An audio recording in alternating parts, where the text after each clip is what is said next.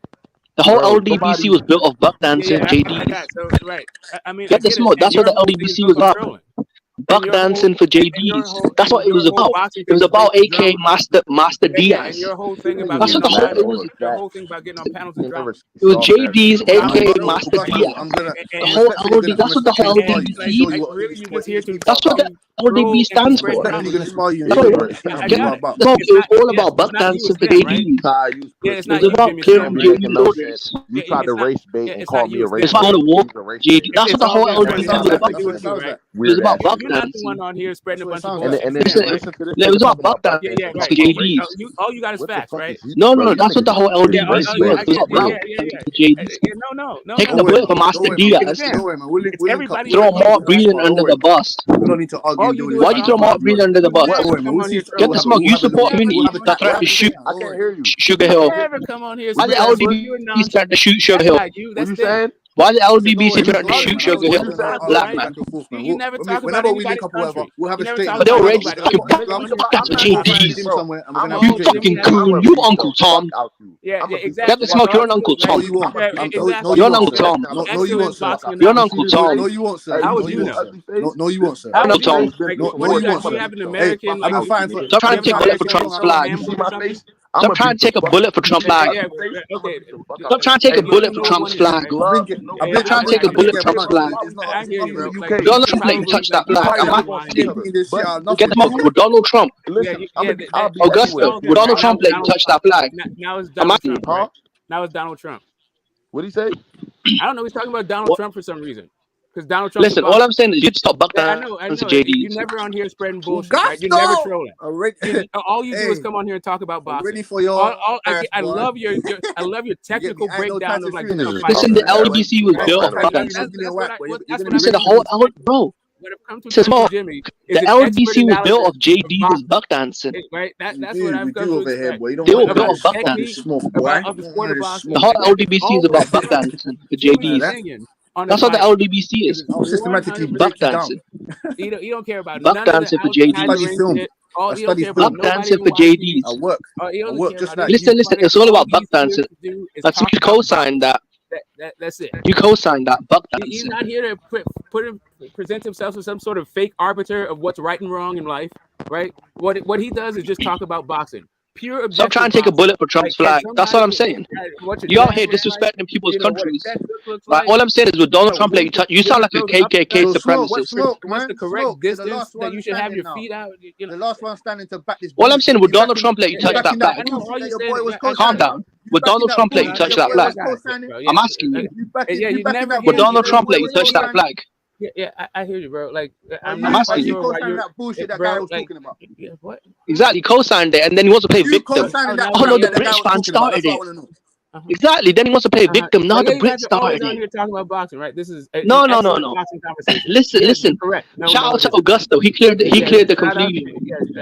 Listen, he cleared the confusion. It was the ignorant American fouls, basically the LDBC faggots. I'm not an LDBC member, bro. Yes, you are. You're saying the same shit. Us versus them. Bro, I'm not an LDBC, bro. I don't talk about. I thought y'all. Bro, stop saying us versus them. As a black man, you should know better. Jimmy. Stop saying us versus them. Wait, Jimmy. I thought the LDBC is all black people and race, bro. I was speaking about. No. It's all about buck dancing for JDs. Okay, yeah, and right. So because you have a vast experience about what buck dancing is, right? No. They're trying to shoot Mark Whelan. No, they're trying to put a bullet in Mark Whelan, bro. I didn't agree. No, bro. They want to kill Sugar Hill, bro. The LDBC were threatening to kill Sugar Hill. I like Sugar Hill. I said Anthony Joshua should. No, bro. The LDBC they want to kill Sugar Hill and take a bullet for JD's. The LDBC was built of JD's dirty boots, bro. The whole LDBC just want to polish JD's boots. That's what they are. Yeah, I get it. You're only here just to talk about boxing, and the LDBC just messes it up, right? Smoke, you spend hours disrespecting other people's countries. And when I put it on you, you're gonna play fucking. Listen, I'll make you a fucking victim. You spent mad long disrespecting England, fam. We didn't disrespect England. What are you talking about? I'm sorry. That's all that. Everything else you're talking about is wrong. Okay, let's go. Let's go one at a time. Hold on. So now, when did me and Cassidy jump on this on disrespecting America? Wait, Jimmy. Wait. Everybody. Bro, we can have a discussion. Listen, I'm asking you, when did me and Cassidy start disrespecting America? I'm asking you. When did me and Cassidy disrespect America? We could be talking about Conor. What do you mean exactly? Really, what's happening is in the entire sport of boxing is that people don't talk about Conor. And I've been on the panel with you, Apollo, when y'all was trying to say Americans don't travel abroad. We should not be talking about Spence versus and they don't fight in other people's countries. I'm asking you. Yeah, I'm asking you. Augusto, a heavyweight, cruiserweight, and light heavyweight, the big dogs, right? We're talking about the midgets and dwarfs. We're talking about the big boys. What top American heavyweight? What fighters do you have? I'm asking you. Augusto, heavyweight, cruiserweight, and light heavyweight. Let's throw super middleweight in there. I got you, bro. From super middleweight to heavyweight, we're talking about the big dogs. Not the featherweights, right? Not the fucking midgets. Not the dwarfs. They go abroad. I'm talking about your upper. Bring up motherfucking featherweights. Can we let them talk and then we can talk? Let's let them talk. It's too many people talking, bro. When are they gonna come to the end? Augusto, name your top American heavyweight and cruiserweight right now. Jimmy, let them talk because there's too much chaos, bro. People can't even hear. Hey, get the smoke and Butch. Y'all one at a time. Let's get an actual dialogue. When are you gonna come to the end? They're not gonna go one at a time. But you don't have to speak. All I'm saying to you is I agree with everything that they're saying. that it's the LDBC and UK bashing, which is why Conor Benn isn't fighting for Undisputed right now. We're not talking enough about Conor Benn. Right? That's all that's happening. Is that we are Conor Benn is just like Boots. ignorant Americans. Conor Benn and Boots are the same person. Conor Benn and Boots are the same person. He's not fucking doing nothing. We're missing out on the greatness. Boots has half the fights in the worst resume. Right now. That's fuck like. You hear J? You hear J? That's what's happening, bro. He has double the fights in the worst resume. What's your point? Boots has double the fights in the garbage resume. What's your point? Boots has double the fights in the garbage resume. What's your point? So, Smoke, what's your point? We're talking about prospects. Boots has double the fights in a shit resume. What's your point? LDBC has messed up the game, and as a result, we have not. They never messed it up, JD. No, Wilder got knocked out, and the LDBC crashed and burned. But Wilder got destroyed. It was over. It was over. Forget all of that stuff. It was over. What we need to be doing is not bash UK fighters. We should be talking about Conor Benn and Maxie Hughes. Because that's the other guy. Like Maxie Hughes does not. Who said that though? Who said that? Who said that? No, we can talk about global. We can talk about Louis Donaire. They're bashing UK. Bro, we brought up a whole bunch of. No. We can talk about. Listen, we can talk about Fury White. We can talk about Donaire and Louis. We can talk about Crawford Spence. Like Lee Selby. We can talk about. Now you're talking about an underrated Canelo Bivol. No. Niggas made a talk about BF Joe Smith. Forget Spence. We made a general statement and you got mad. We can talk about Arthur BF and Joe Smith. We can talk about Fury White. We can talk about Crawford Spence. Still prospect. It's a lot of fights. We're not going to bash the UK anymore. What we're going to do is talk I'm about not the even a greatness pro of yet. Conor Benn. Come on, man, relax, bro. Because right now, this dude, outside of you, who's talking about Conor Benn? Get the smoke. Outside of you, who's talking about Conor Benn? Outside of you, who mentioned Conor? Listen, we know what the LDBC is. Panhandling, JD's boot kissing. Conor Benn. Faggots. I'm just saying, bro. In the history, you know what the LDBC is? Online panhandling, JD's boots polishing, faggots. JD's boots polishing, bro. They're polishing them, shining them shits. Like, yeah, I'm sorry, bro. Let's stop. Let's JD's. Shine them up real good.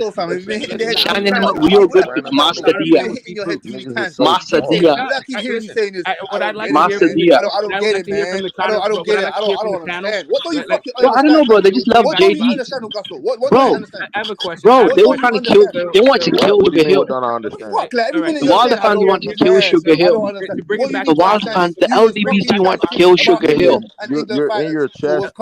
Get the smoke. Did you sign that? Do you want Sugar Hill to die? So Get what the we're going smoke. to do now, we're not going to. Do you want Sugar Hill to die? I'm asking right you. now, we're going to break down. How Do you want Sugar Hill to die? That's what we're going to do. I'm asking you. Break down how Conor Benn beats. No, I'm asking you. Get the smoke. How he beat Bud. That's what the LDBC We're wants. getting back to boxing. We're getting back to boxing. No, that's what the LDBC wants. They want Sugar Hill to die in a car crash. Conor Benn versus Bud Crawford. I just know niggas is dickheads. Yeah, let's break that fight down. How's it go? Conor Benn versus Bud. No, you guys say Conor Benn get washed. You get smoked, stopped. You get washed. He's not Conor Benn. Nothing. How do you see the fight going? How do you see the fight going? I see Conor Benn knocking out all the guys, all of them. I see him knocking out all of them. There you go. The same way he does That's Chris your Iron. opinion. Hey, you know what? I'm not even gonna get mad because that's your opinion, bro. Let's do that. Yeah, exactly. Conor Benn knocks him out. You can't get mad. Which round? Get mad. Yeah, which round? I can't. Which round, bro? That's his opinion, bro. Conor Benn going to stop Bud? That's the LDBC logic. You're mad that I said America has dominated boxing. Augusto, I'm asking you, what top American heavyweight cruiserweight you have? Augusto, you're not giving me the receipts, brother. You're not giving me the receipts. What top cruiserweight, heavyweight, and light heavyweights do you have? Brother, you're not giving me any names. If you're not gonna talk about the statement I made, I'm not answering shit. I'm asking you. I'm not answering shit, bitch. Answer the statement I made, pussy. That's all I want. If you're not gonna talk about the statement I made, I'm not answering none of your questions, bitch. What fucking statement? I'm asking you. The statement I made. Bro, I've asked you this question. If you're not talking about What top heavyweights and cruiserweights do you have? We're talking about the big dogs, not the featherweights. In the heavyweight boxing, We're not talking about the midget division. I'm talking about They're meant to be fucking better, fam. We don't bring up the What are you talking about? I'm talking about the history of boxing, bro. Look at the Hall of Fame. What are you Nigga. talking about history? I'm not So talking to respect you bitch ass emotional niggas. So we say there's no. So are you trying? Okay, and what happened when communism died in the world? What happened? Are you trying to say? See, this nigga bring up politics. Are you We're trying to talking say? boxing. Are you trying to say you, there's what no great English fighters? What happened? Stop talking about politics, pussy. We're talking about boxing. No, I'm asking you, what happened when the communism ended? Stop talking about politics, pussy. We're talking about boxing. Yes. I'm asking you, well, you talk about everything else. Stop talking What about happened to the politics. boxing team once communism ended around the I've been world? talking about boxing. What happened? Unfortunately, nationality. Because you start playing football. That football never existed before.